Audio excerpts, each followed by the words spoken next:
La médula espinal y su relación con el cuerpo y el cerebro.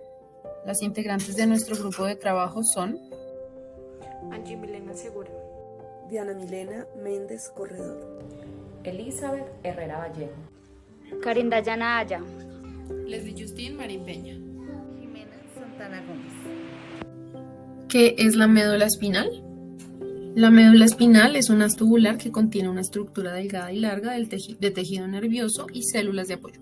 Se conecta con el encéfalo mediante el bulbo raquídeo hasta la región lumbar. Está en el interior de la columna vertebral y posee el líquido cefalorraquídeo que tiene como función proteger el encéfalo y la médula de daños físicos y químicos. Otra de las funciones también del líquido es alimentar el cerebro con glucosa y oxígeno desde la sangre.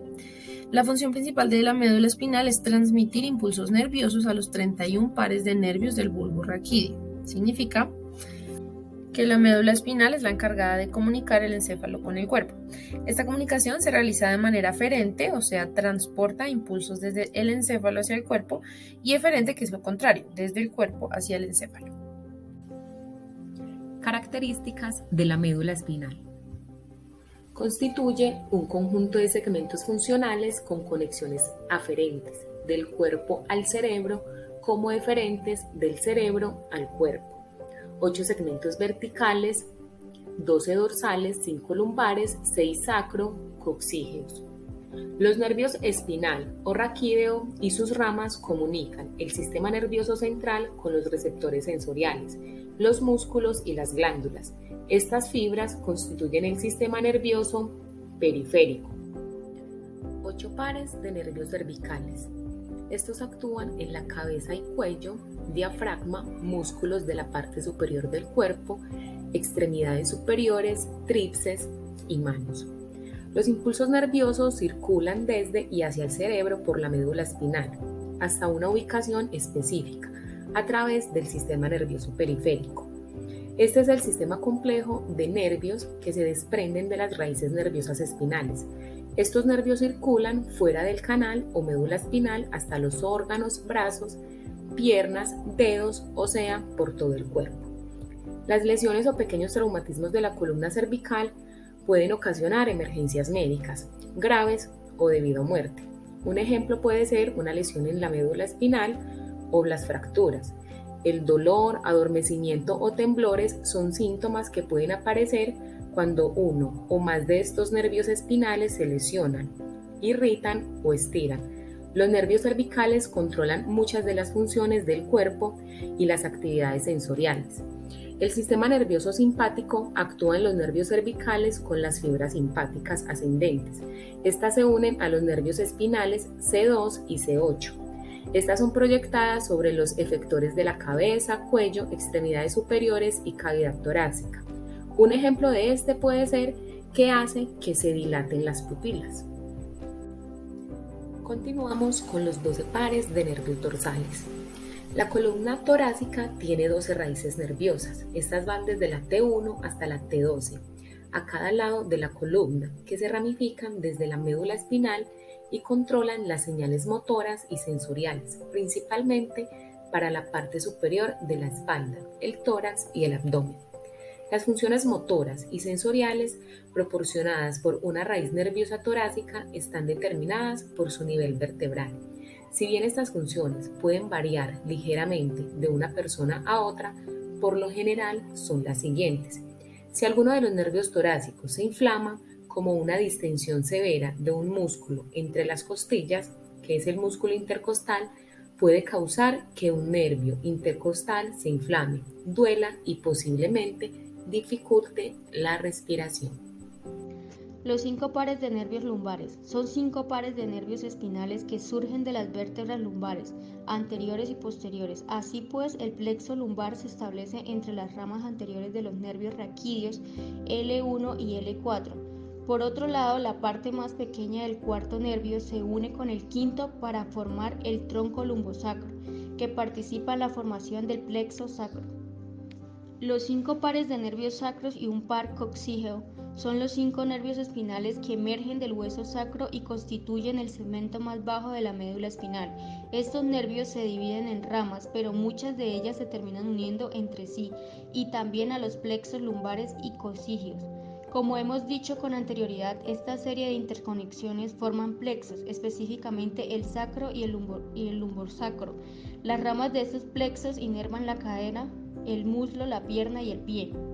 El nervio coxígeo es el último par de los nervios espinales, es decir, el número 31. Surge en el cono medular, ayuda a formar el plexo coxígeo e inerva la articulación sacrocígea y una parte del elevador del ano. Existe una relación importante entre los nervios raquídeos y el sistema nervioso periférico. Este se divide en sistema nervioso somático y sistema nervioso autónomo. El somático controla los movimientos voluntarios y se compone de neuronas sensoriales, por ejemplo, levantar un dedo. El autónomo regula funciones involuntarias y se divide en sistema simpático y sistema parasimpático. El simpático ayuda cuando estamos en urgencia, por ejemplo, si estamos escapando de un hurto, actúa el sistema simpático. El parasimpático actúa en la vida normal, por ejemplo, después de comer, estando tranquilos, restaura el cuerpo a como estaba antes. El sistema simpático inicia en el sistema nervioso central, entre los segmentos de la región torácica y los de la región lumbar. Las funciones de este están destinadas a preparar el cuerpo para situaciones de emergencia. Acelera las funciones corporales, como por ejemplo aumentar los latidos cardíacos, incrementar la cantidad de sangre al cerebro y elevar la presión sanguínea. El sistema parasimpático inicia en el tronco encefálico y en la médula sacra. Regula las actividades restauradoras del cuerpo. Entra en las situaciones de relajación, retardando muchas funciones corporales, como por ejemplo relajar el útero, relajar el recto y generar la erección. Partes de la médula espinal. Anatomía externa. La superficie externa de la médula espinal se divide en 4 caras, una anterior o ventral, una posterior o dorsal y 2 caras laterales, derecha e izquierda. En cada una de estas caras es posible identificar surcos o fisuras que sirven como referencia anatómica. Membrana. Encontramos la pia madre, que es la encargada de proteger tanto al cerebro como la médula espinal, por lo que es parte del mecanismo de defensa del cuerpo contra presiones internas y sustancias dañinas que provienen del exterior. Se forma alrededor del bulbo y de la médula que se adhiere por su cara interna.